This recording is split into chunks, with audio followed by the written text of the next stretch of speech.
A 4-year-old girl sits alone in a small room. In front of her, on a plate, is a single marshmallow. A man she just met has given her a choice. She can eat it now, or she can wait. He won't say how long, and if the marshmallow is still there when he returns, she gets 2. Then he leaves and closes the door. Hidden behind a mirror, researchers watch her squirm. She sits on her hands. She smells it.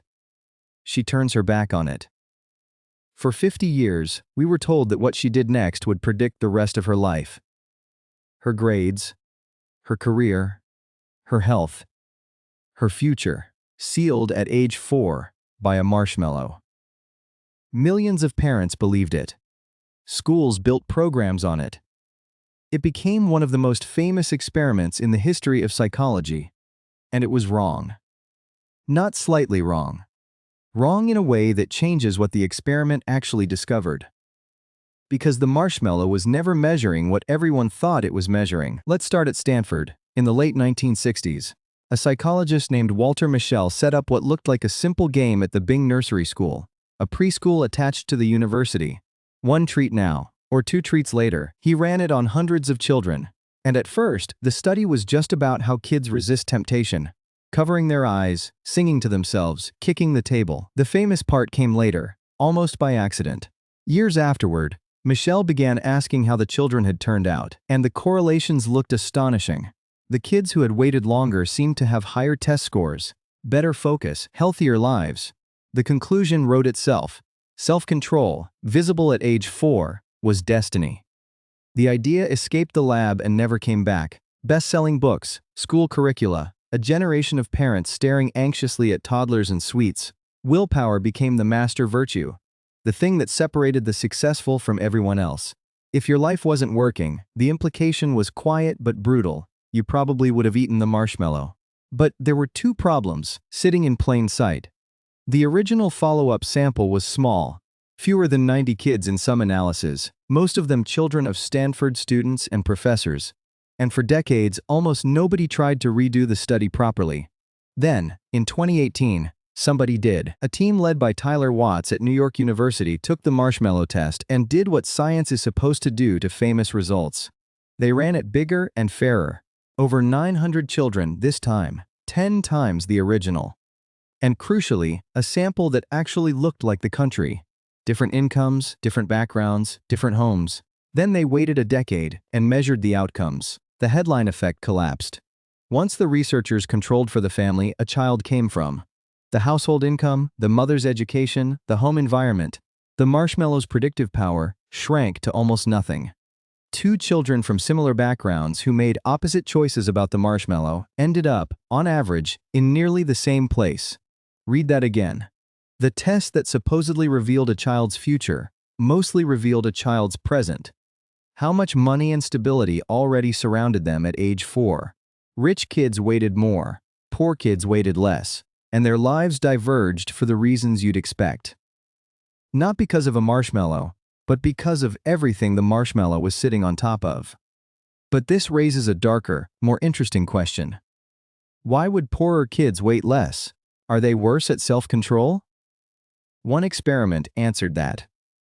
And it's the best part of this whole story. In 2013, at the University of Rochester, a researcher named Celeste Kidd ran the marshmallow test with a twist that should be as famous as the original.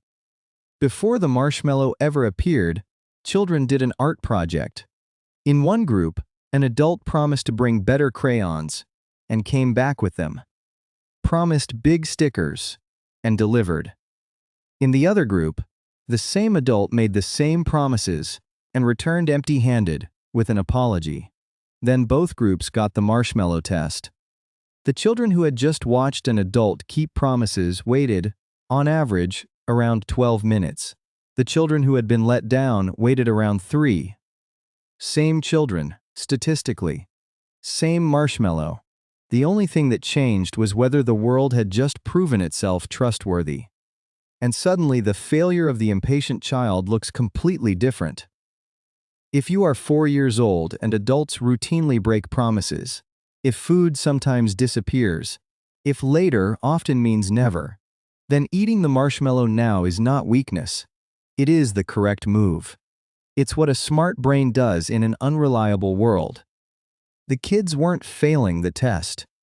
The test was grading their world and calling it their character. And this is the part almost nobody says out loud. For 50 years, we took a measurement of circumstance and taught it as a measurement of virtue.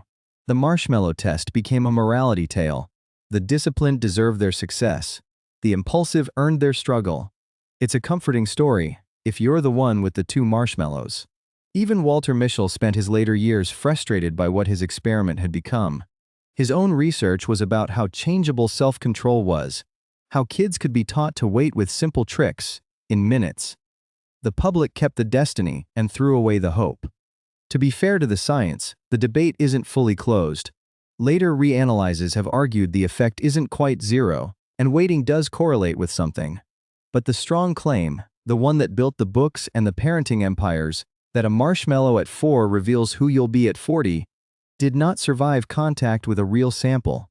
What survived was smaller and stranger. Patience is less a trait you have than a bet you place. And the odds are set by the world around you. Now, think about how you talk to yourself. Every time you break a diet, abandon a savings plan, reach for the phone instead of the book, there's a voice that says, the problem is you. Weak. Undisciplined. The kid who ate the marshmallow. But look at your environment the way Celeste Kid looked at those children. How many promises has your world broken? The job that was supposed to be stable. The plan that was supposed to pay off. An economy, a feed, an inbox that has taught your brain, over and over, that later is a gamble and now is the only thing you can trust. Your brain took notes. And it adjusted the bet. Exactly the way those 4-year-olds did, in minutes, after a single broken promise about crayons. That doesn't mean discipline is fake, or effort doesn't matter. It means the first move isn't to hate yourself harder. It's to make your own world more trustworthy. Promises to yourself so small you cannot break them. Kept once, then twice. Kids didn't need better willpower to wait 4 times longer. They needed evidence. The girl in that room was never really choosing between 1 marshmallow and 2. She was answering a question. Does waiting work where I live? Give yourself a world where the answer is yes, and watch what you become.